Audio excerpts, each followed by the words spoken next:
Hey guys, Jimmy Noble here. Listen, I wanted to make a video today. Don't pay your bills. So just talking a little bit of strategy from some friends of mine that I've been talking to lately about some of the changes in the marketplace. And it's, don't just pay your bills. Don't pay those minimums on your bills. Pay your bills off. Get rid of the debt that you have, and here's why. Everything's changing as far as lending guidelines go.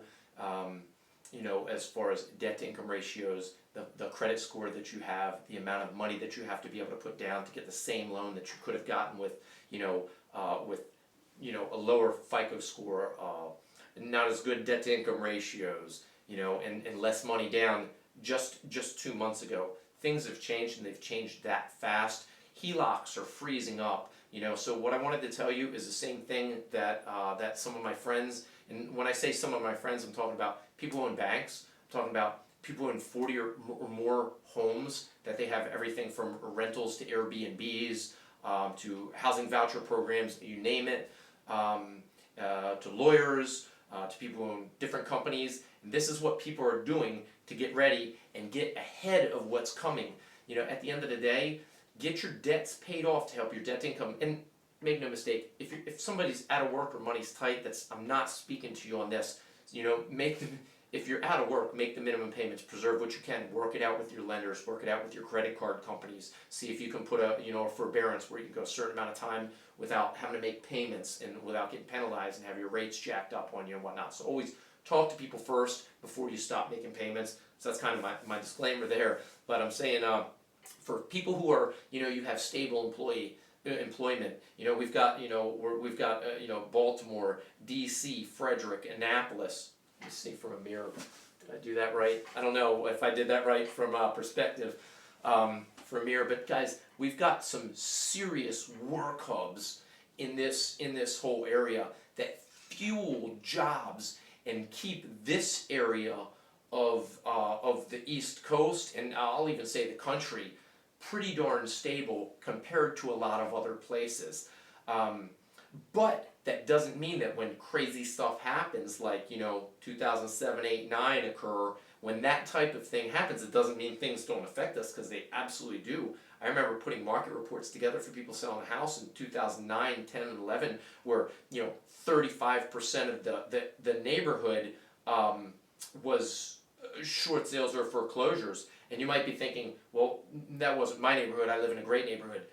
These were neighborhoods that sold for $900,000 and then they were selling for $700,000. Neighborhoods that sold for $700,000 and they were selling for $500,000. So it can happen in any neighborhood. Make no mistake about that. These changes across all over the board. I mean, what are the odds that I did a video a long time ago. Actually, it was called "Is All Appreciation Created Equal?" And the reality is, things kind of go up and down for the market as a whole. It doesn't just affect one price point in the marketplace, because it's a big butterfly effect.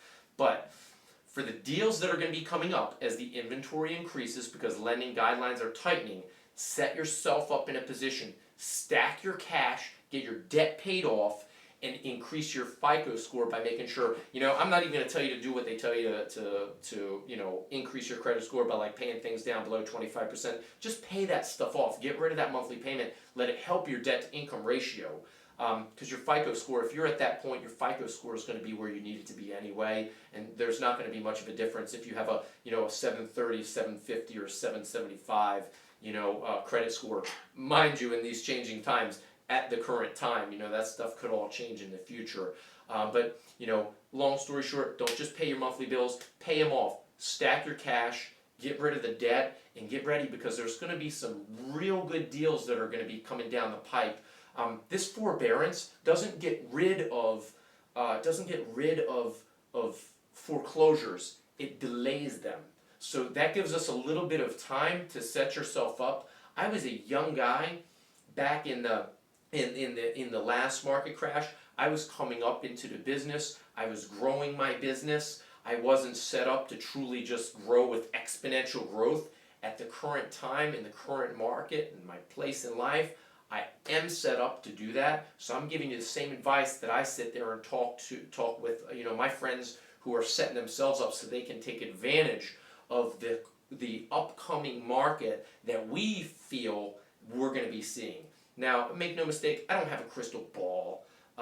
Nobody does. Use your own judgment.